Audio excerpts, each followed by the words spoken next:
Bueno, muy buenos días. Vamos a comenzar entonces con la presentación.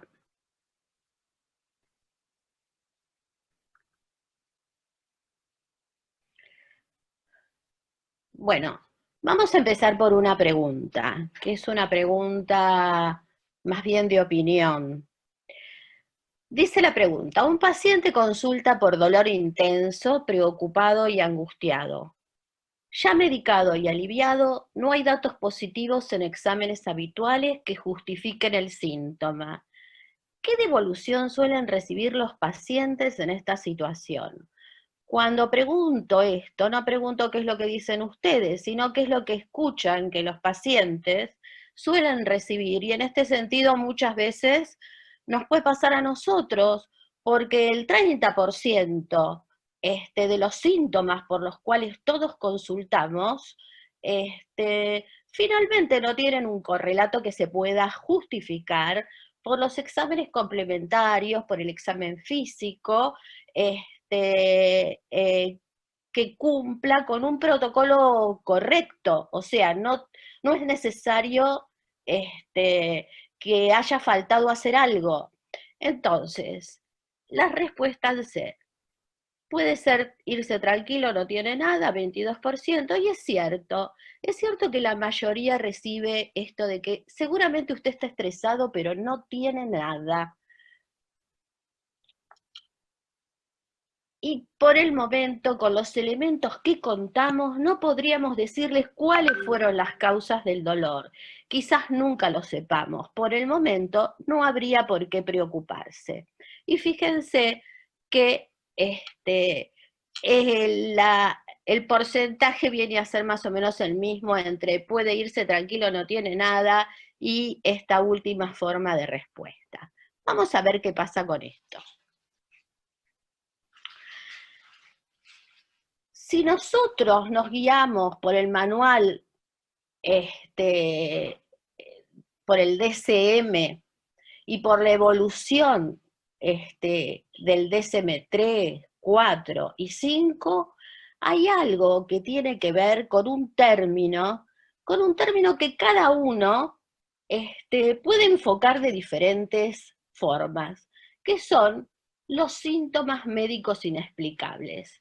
Fíjense qué curioso, porque síntoma médico inexplicable puede tomarse como algo que de alguna manera genera una contribución a una dualidad que ya está obsoleta, o sea, lo médico y lo no médico, donde la salud mental o lo que tuviera que ver con eh, la depresión, el estrés, la ansiedad, vendría a quedar del lado de lo no médico.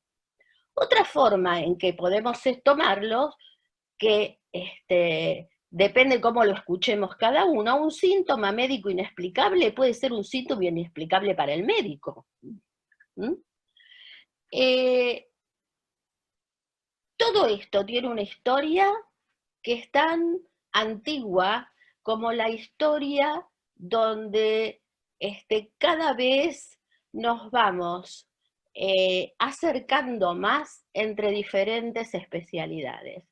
Y una de las especialidades que por suerte tenemos hoy al doctor Doktorovich con nosotros, con la que cada vez nos vamos acercando más, es con la neurología, pero fíjense que estarse acercando más a la neurología por lo neuropsiquiátrico también es un reduccionismo, porque en realidad los síntomas médicos inexplicables no son solamente neurológicos o no neurológicos, sino que podrían ser síntomas médicos inexplicables relacionados con cualquier especialidad.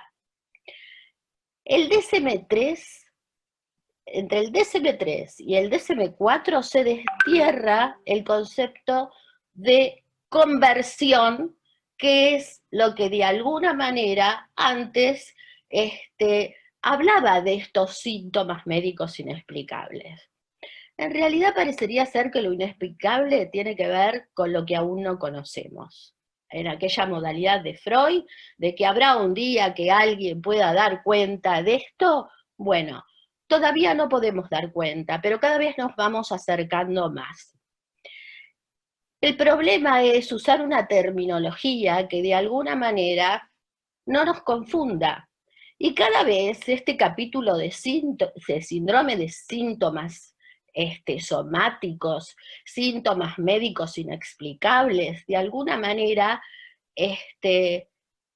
nos viene confundiendo, pero también nos viene acercando, no a una unicidad, sino a la sensación de que de alguna manera no existe tanto rigurosamente esta diferencia entre lo funcional y lo dañadamente macroscópico y observable.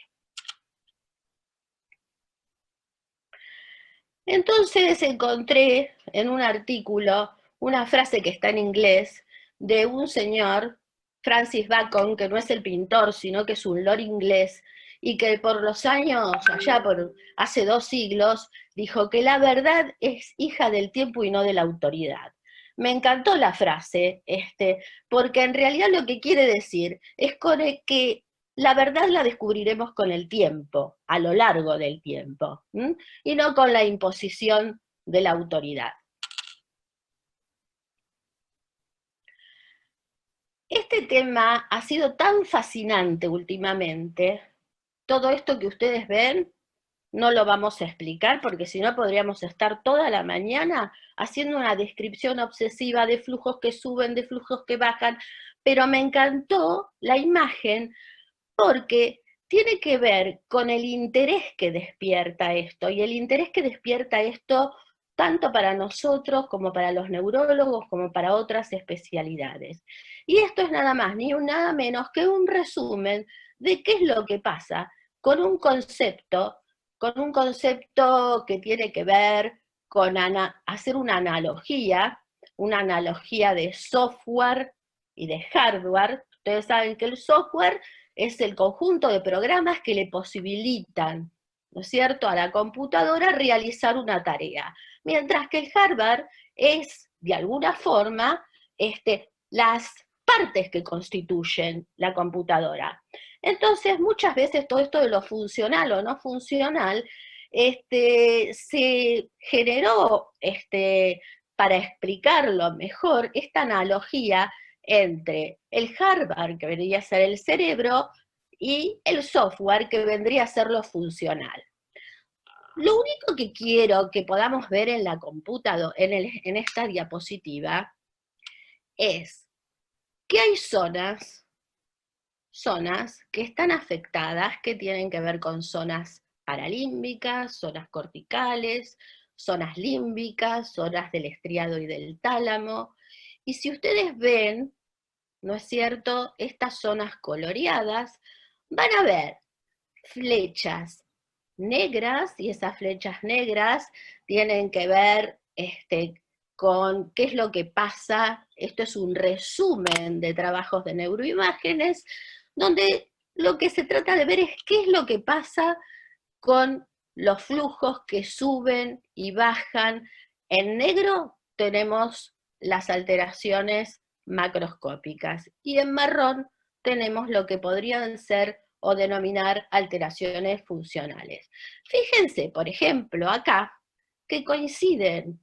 Entonces podríamos decir, si coinciden, que hay factores de vulnerabilidad, por ejemplo, en esa parte, en ese ejemplo, factores de vulnerabilidad, factores precipitantes, factores de perpetuación, que van a ser alteraciones del cableado y del circuito, que para nada quiere decir que porque no lo podamos ver, tengan que ver con algo funcional y no con algo que a largo plazo, y de acuerdo al momento en que esto se vaya produciendo, vaya a ir cambiando de algo llamado funcional, entre comillas, a algo más macroscópico.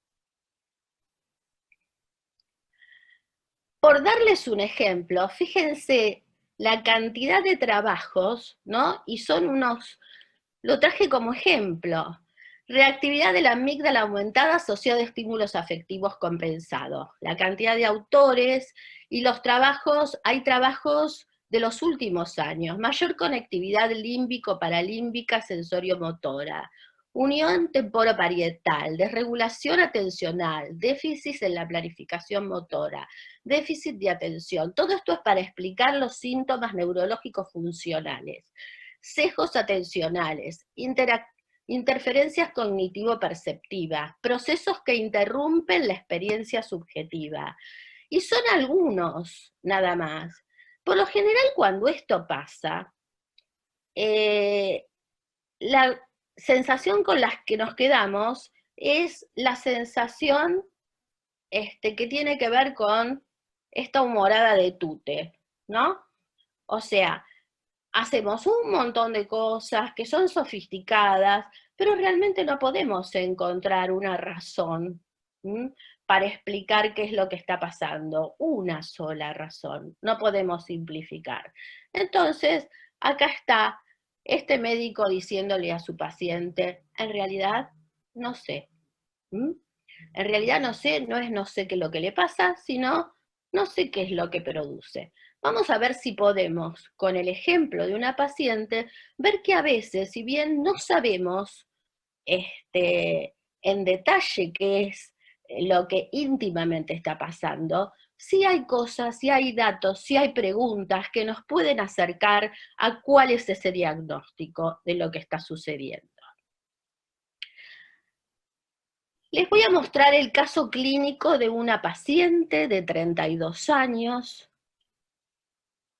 una paciente mujer, divorciada, tiene un hijo, tiene educación universitaria.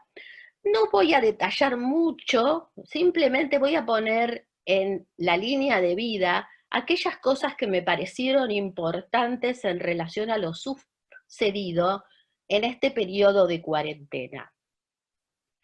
La paciente tiene antecedentes de trauma temprano, de maltrato, esto que habló Miriam de la relación entre trauma, vulnerabilidad a la hipersensibilidad al dolor, por ejemplo, o la hipersensibilidad o a la falta de autorregulación del propio self en muchos pacientes que van desarrollando trastornos de personalidad. El trastorno borderline es uno, pero pueden ser otros trastornos de personalidad que también van desarrollando esta vulnerabilidad. La paciente tiene antecedentes no solamente traumáticos en su entorno familiar disfuncional, sino que tiene un episodio de bullying importante, del cual guarda un recuerdo muy preciso a pesar del tiempo y de los años, y la paciente debuta con un episodio depresivo, que después se va a diagnosticar como trastorno bipolar, presenta durante su primer y único embarazo, una importante migraña que no se trata, no se trata médicamente durante el embarazo, pero que sigue durante el puerperio, tiene una depresión puerperal, así debuta como muchas veces suele debutar el trastorno bipolar en la mujer, y en ese momento es tratada durante 6 meses con topiramato, y eso genera un alivio bastante importante de su migraña. La paciente permanece con tratamiento psicoterapéutico y psicofarmacológico, se produce ahí un antecedente traumático importante durante el puerperio, que es su separación, y al año aparece con quejas importantes, dolores intensos, mialgias, unas mialgias terribles, que finalmente, fíjense que estamos en el año 2016, cuando el dengue recién empezaba a ser noticia en la ciudad de Buenos Aires, y muchas veces justamente no era noticia. O sea que fueron unos de los primeros diagnósticos de dengue que se hicieron en pacientes a los cuales no se les diagnosticaba dengue, porque no venían de Brasil, porque no habían viajado a Misiones, porque no habían ido de paseo a las cataratas, sobre todo en este sector social de pacientes. La paciente se le hace diagnóstico de dengue, es hospitalizada, porque tiene un descenso muy importante de sus plaquetas, se recupera. Durante todo este tiempo recibe medicación, por supuesto, también para su trastorno bipolar y tratamiento psicoterapéutico, y al año, queda muy afectada. Este episodio de dengue, de alguna manera le genera, yo diría que es más un evento traumático, ¿no es cierto? Es para ella un evento traumático. Y a partir de ahí, cada situación de dolor, de fatiga, de cansancio, de alguna manera aparece un síntoma capital en el dolor que se va a hacer crónico, que es la catastrofización. O sea, la catastrofización, vamos a ver, que es un síntoma que los pacientes que van a desarrollar dolor crónico, sabemos que se define dolor crónico como aquel dolor que perdura más allá de 3 meses, pero esta paciente no es que tiene dolor todo el tiempo, sino que frente a cada situación de fatiga o de dolor muscular, pareciera que desarrolla como flashback de aquel dengue. Durante el año 2017, o sea, al año, aparecen fenómenos de Raynaud, lo que asusta muchísimo a la paciente porque simplemente hace falta que ella cambie de un ambiente a otro de temperatura para que se produzca fenómeno de Raynaud en sus manos y sus pies. Y lo que aparece solamente como positivo en el reumatograma son anticuerpos antitrombofílicos.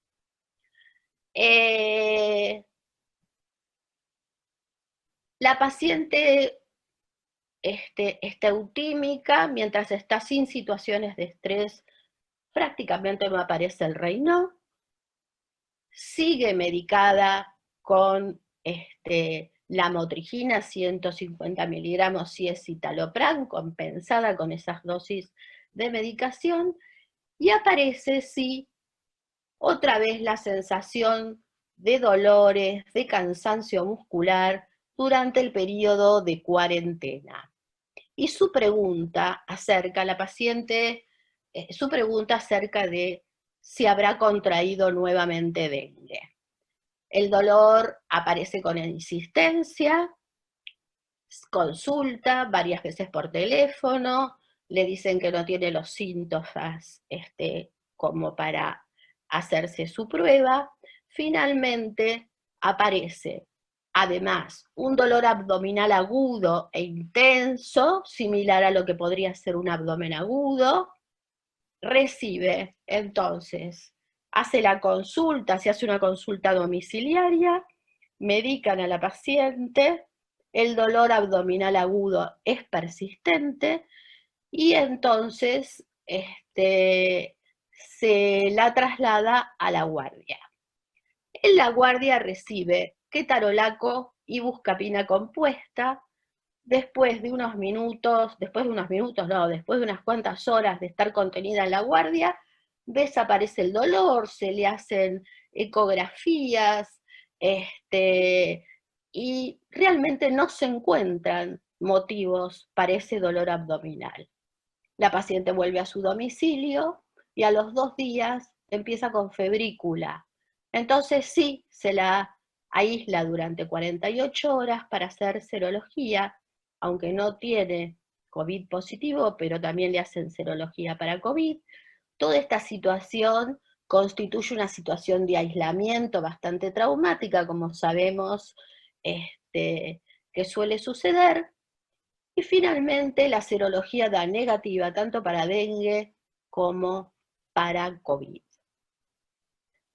Si yo tuviera que decir cuál es el síntoma principal que aparece a lo largo de todos estos años en relación a los síntomas físicos, es la catastrofización. Los pacientes con trastorno de dolor somatomorfo persistente presentan este síntoma de catastrofismo del dolor que se puede medir con escalas. Se mide con una escala que es la escala PAS, que es una escala de autoevaluación y que es bastante útil para evaluar el resultado de la evolución del tratamiento. Que la escala es útil para evaluar la evolución, pero la evolución del tratamiento no suele ser muy útil, porque la catastrofización es un síntoma muy duro en el tratamiento para disminuir, porque tiene que ver, de alguna manera, con un montón de características que se van generando a lo largo de la vida del individuo que le generan esta forma de comportamiento frente a cualquier situación de dolor. Y si bien existen cambios positivos de disminución del pensamiento catastrófico, son lo suficientemente persistentes, esta característica es persistente, y hay algo que me pareció muy interesante, que los pacientes con trastorno por estrés postraumático, el síntoma de catastrofización es predictor clínico de desarrollo de dolor crónico. Así nomás. O sea, que en todo paciente con trastorno por estrés postraumático que nosotros observemos síntomas de catastrofización, podemos suponer que ese dolor se va a hacer crónico, con lo que implica esto para un paciente con trastorno por estrés postraumático en relación a las posibilidades de dependencia de opioides, de analgésicos, y a todas las dificultades. En Estados Unidos el 60% de los pacientes que presentan trastorno por estrés postraumático tienen dolor crónico.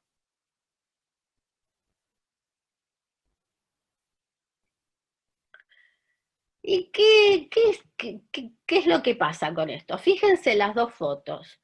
Si ustedes ven, ahí están tomando una muestra de PCR, ¿no? En este momento. Fíjense en la primera foto, la situación no es una situación de entrega frente al examen, pero sí es un rostro de confianza, un rostro de cooperación, un rostro de que con esto voy a saber algo y voy a poder hacer algo.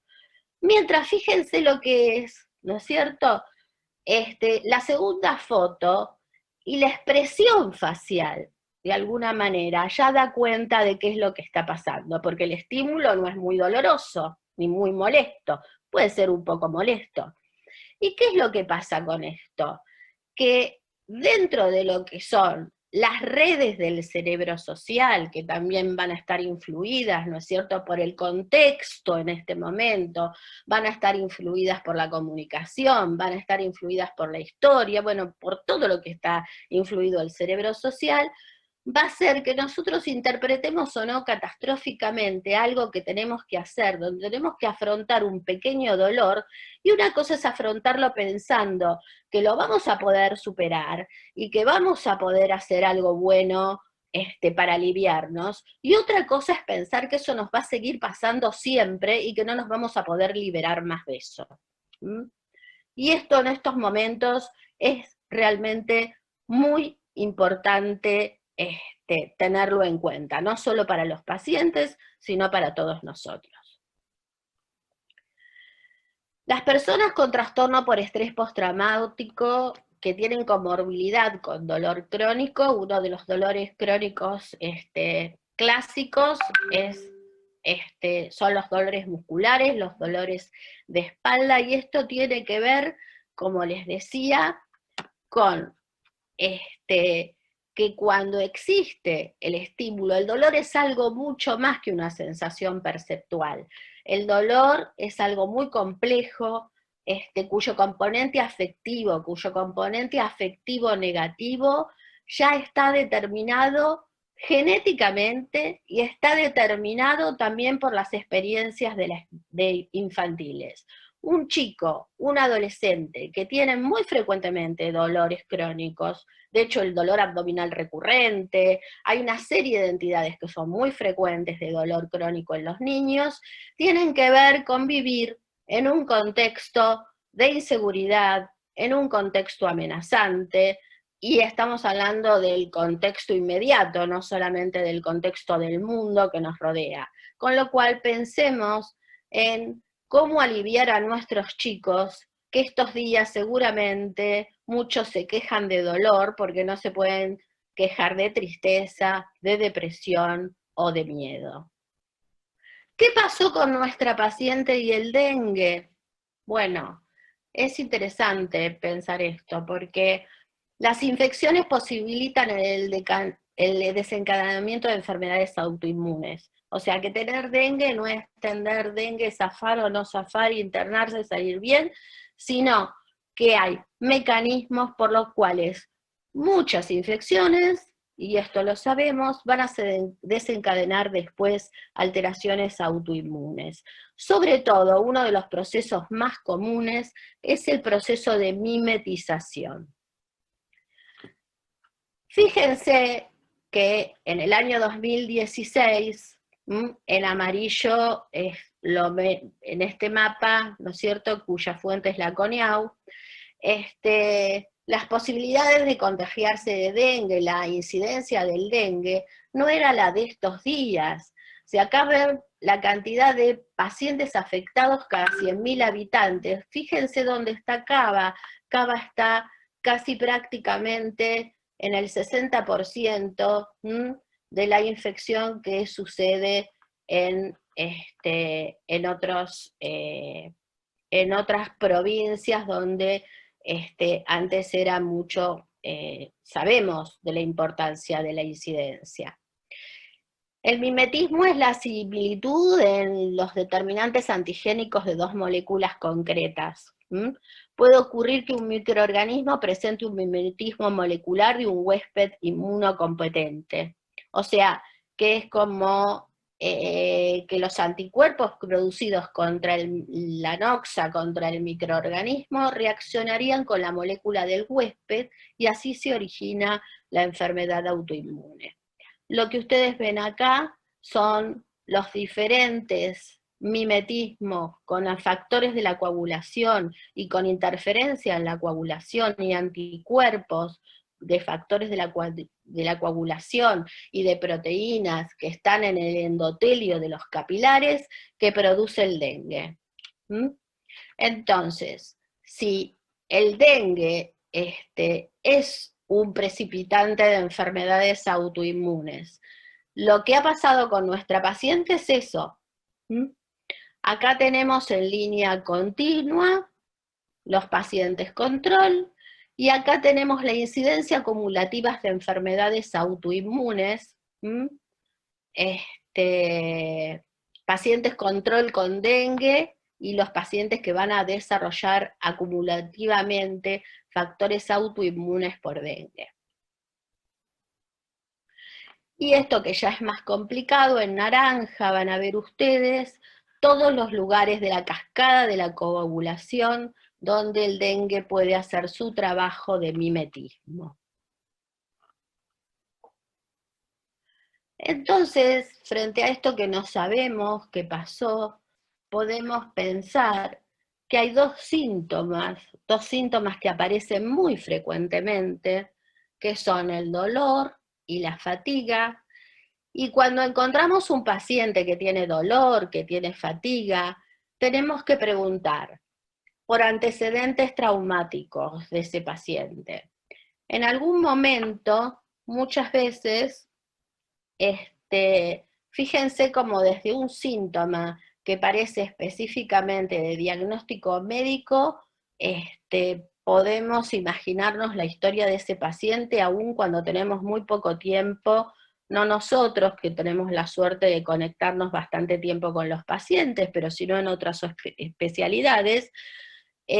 Lo que podemos ver es inferir y preguntar Y si uno pregunta con confianza en relación al trauma, los pacientes suelen abrirse y suelen relatarlo. Y esto es importante porque es una forma de prevenir ese dolor. Lo mismo que la sensación de fatiga, que también es bastante común como síntomas médicos inexplicables. Hay algo que es la catastrofización, la hostilidad que produce el dolor crónico y la irritabilidad, que es frecuente tanto al trauma como a los trastornos de personalidad y como a los trastornos del ánimo. No podemos dejar tampoco de lado el preguntar por infecciones recientes y, como decía Miriam, ver que en estos pacientes que tienen esta, más allá de que sabemos que son, ya hay hallazgos genéticos de por qué sucede esto, también ver que esta respuesta de hipersensibilidad a sustancias puede tener que ver con la historia y con los factores de vulnerabilidad de este paciente. De alguna manera, entonces, tenemos formas de abordar lo inexplicable.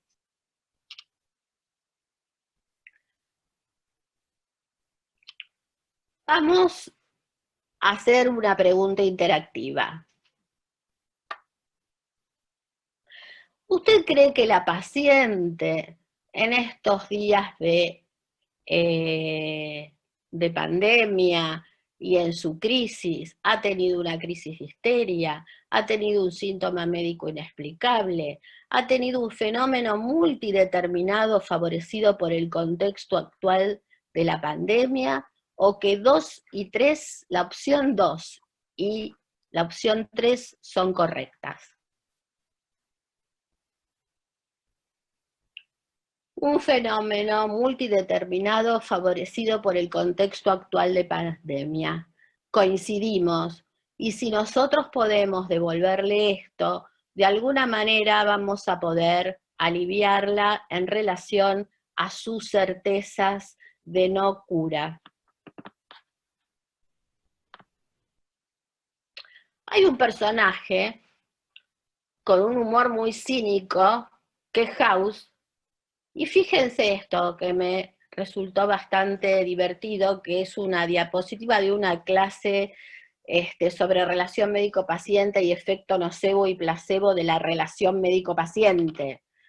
Entonces House se pregunta, ¿tengo puntos extras si finjo que me importa? Él lo pregunta cínicamente, pero uno podría decir, interesarse, seguir investigando, ¿genera puntos extra no para él, sino en el tratamiento? Y fíjense lo que podemos ver. Y esto estamos hablando no de las facies del paciente, sino de las facies del médico. Cuando nosotros estamos enojados y se nos ve irritable, los resultados de nuestras intervenciones son menores. Cuando nosotros hacemos chistes o nos desubicamos, los resultados, digo desubicamos porque con los chistes a veces uno tiene que tener cuidado, los resultados también son mejores que si estamos enojados, pero fíjense que hay algo que tiene que ver con decir la verdad, con decir no sabemos, pero quizás pronto lo sepamos, que de alguna manera tiene los mejores resultados. Para terminar, puse este cuadro de Dalí,